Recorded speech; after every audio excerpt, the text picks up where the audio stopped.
You ask Tiger to solve. This deals with linear equations with one unknown. The final result is x equals 9. Let's solve it step by step.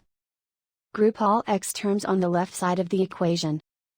Subtract 2x from both sides. Group like terms. Simplify the arithmetic.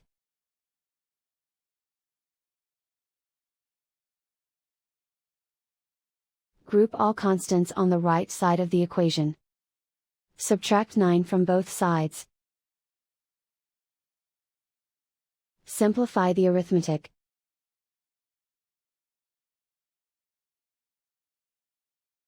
Convert the x into a positive number.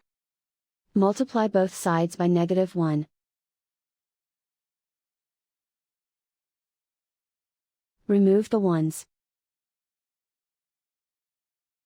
Simplify the arithmetic. And so the final result is x equals 9.